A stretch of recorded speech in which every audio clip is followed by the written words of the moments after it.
Tarleton International Raceway for the first race of the RFS 400, round one of the Donaldson Cross Country Championship. It's a new year and a brand new sponsor. It's very exciting. I mean, Donaldson have come on board. They're on board for the next 3 years.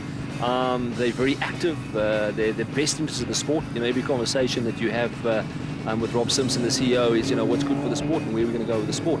So it really, really is good. It's been a partnership that I've absolutely loved from the start of it. You know, we've got guys like Force Fuel that have come on from a fuel supply point of view, which just makes our championship that much safer.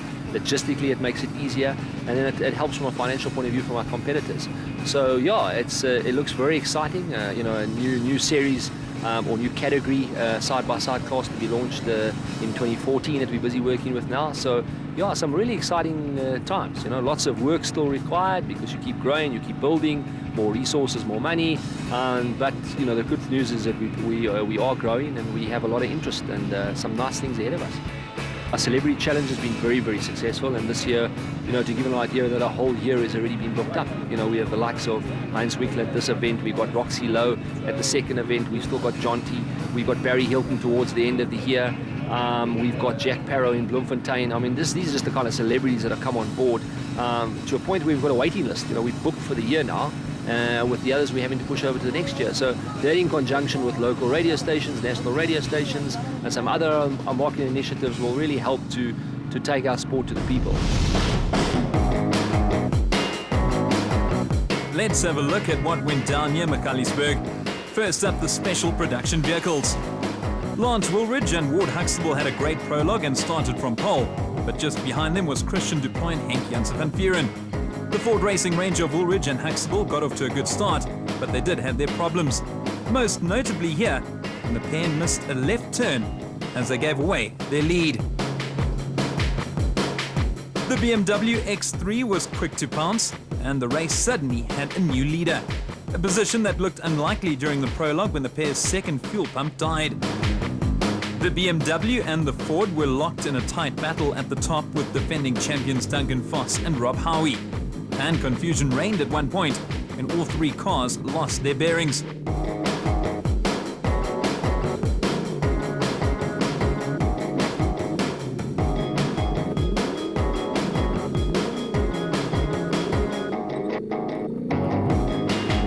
The BMW came out on top, however, and retook the lead and led the Ford by 4 seconds after the first 160-kilometer loop. But it all counted for nothing, as Duploy and Van Vieren hit a rock and damaged the BMW's rear suspension, ending their race in the process. The other Ford Racing range of Chris Visser and Jampie Badenhorst were well in contention, despite dealing with a constant misfire. Malcolm Koch and Johan Berger of Koch & Sons Toyota put in a superb performance, considering it was their first race since Toyota 1000 Desert Race last year.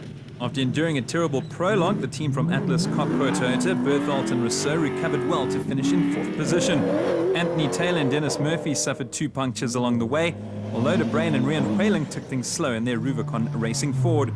Jan van Staden and Mike Lawrenson from Atlas Copco Toyota admitted to being too slow to compete, but they did manage a credible 7th place.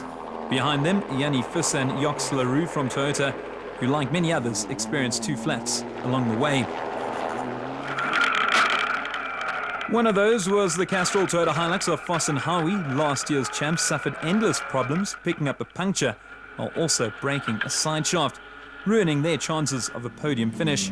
Dion Fenter and Ian Palmer from Trisom Racing broke their diff bracket but still managed to squeeze into the top 10.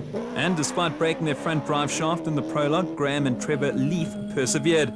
The celeb team of former SA champ Archie Rutherford and the country's first ever Idols winner Heinz Winkler impressed in their Nissan Navara, while another Nissan, that of Michael Whitehouse and Matthew Carlson, came in 14th place, despite experiencing a number of hassles along the way. It was the same for Gerald LaRue and Rian Gulper, whose brakes went AWOL. The Fantonda siblings experienced a very tough day out on the track and failed to collect any points for their efforts.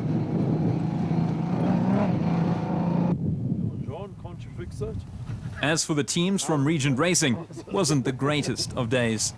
We broke the front left shock and the oil's going everywhere, and the oil's ending up in the exhaust. We nearly caused a fire, so it's one shock is completely gone. So if we carry on, we'll just destroy the other one as well. We hit a rock and destroyed the area up, so but we tried to repair it, but it probably took us 2 hours or something, and now it's maybe too late for the second loop. So now we are only in back-wheel drive. So we disappear now and go back to the pits. In contrast, it was a sensational day for Woolridge and Huxtable, who took their new Ford Racing Ranger to a fairy tale debut win. Oh, it was fantastic. It really is a dream result. It just goes to show it is a team effort. It's been 18 months of hard work to get these cars on the start line, and a better day we couldn't have had. We couldn't have scripted it better if we designed it from the get-go. A phenomenal performance from Woolridge and Huxtable, getting their 25 points, while in second position was Visser and Badenhorst, also from Ford Racing Ford. Koch and Berger finished in third place from Koch & Sons Toyota. Catching up with 2013 Dakar competitors Johan van Staden and Mike Lawrenson, who've decided to move to the production vehicle category to improve their chances going forward. Yeah, we decided when we came back from a Dakar to not run the specials anymore. The reason being is it's called in Afrikaans, die gogga het jou gebyt. So yeah, the skills and the discipline in driving a SP has really taken a liking on that, and I said to Mike that to build skills in it to be able to go back to the Dakar, which is our full intention. We need to start building on those skills, and the best way to do it is on our local playground. And we've opted to go with a Nissan Navara, which is going to be Dakar spec built for us this year. So we'll receive it sometime later in the year, and the reason for being in this SP now is to get skills to be able to run that one properly, and hopefully we'll be back in the Dakar 2015. Our cars in South Africa, standard-wise with maintenance, pairs up quite good. The only changes between FIA spec cars and South African cars, we got a slightly different white book. The cars that side generally are of a superior type of build. The technology used, the experience I have on running long distances. Our cars are not built for long distance driving in South Africa. We got shorter abrupt races, we replace parts afterwards, where there you have to have something that lasts. You can see the difference in build and weight, structure-wise, frame-wise, and so forth. So it all makes a big difference. And that's just something that got our attention. I said to Mike, it's the best experience I ever had. The most difficult part of the Dakar was the first 6 stages, and we managed to complete all of them without any incidents until the last one, where we crashed actually on a flat salt lake. Any driver that's running our national series has got the skills to go. That's our personal opinion.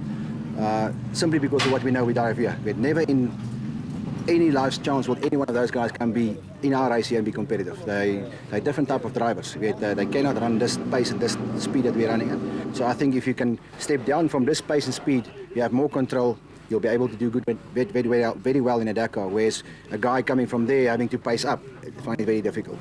We are definitely planning for 2015. We need a longer planning series. You have to be spending time in your local car that you're going to be driving in a Dakar, in South African series, to build up skills, get yourself ready, go to Namibia, do the training in that specific car that's going to be competing in a Dakar. But otherwise you don't feel comfortable. But you have to have a car that you have time behind the seat.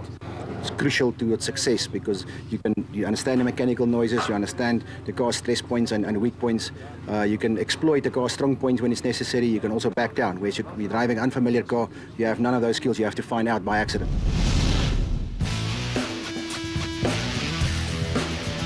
Moving on to Class D and E. Driving in their 4x4 Megaworld Trisim Racing Toyota Hilux was Jason Fenter and Vincent van Alleman. They described the car as the best it's ever been. The pair were well clear of the next best Class D duo of Jack and Sorrel Oosthuizen in their LMC Land Rover. A nice recovery given that their water pump packed up before the start of the race. Having swapped their championship-winning Toyota for a diesel-powered Ford Ranger, Dirk Patter and Chris Claessens were still getting used to their drive, but remained the men to catch in Class E. Johan Horn battled with traction throughout, while the rocky and grass terrain contributed to him not finishing. It was also a tough day out for Douglas Spear, who succumbed to the elements as he failed to finish in his Toyota Hilux in his debut race.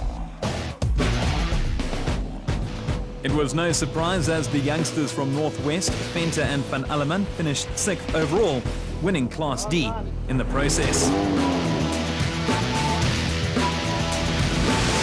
confirmation of the Class D and E standings.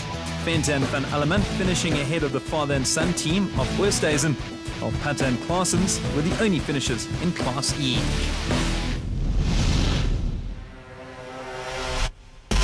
One of the most promising teams on the circuit is the brother and sister pair of Jacques and Lizelle van Tonde from Unifreight Ford. My pa was maar voor my betrokke in die wedren van motorsport.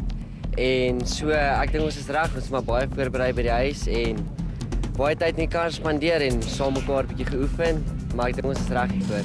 Ek dink ons sal 'n goeie span maak. Ons het hard geoefen en ons het 'n regional vir die reis gedoen. So ons is maar 'n bietjie voorberei, maar dis alles 'n experience vir ons hierdie jaar. So ons wil eintlik net by die finishlyn uitkom vir hierdie reis.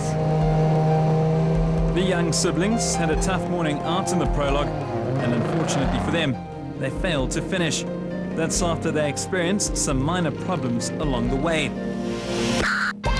But fortunately, it was nothing too serious, as they did manage to get out on Saturday. Die roete was baie lekker. My navigator het baie goed gedoen en my op die pad gehou.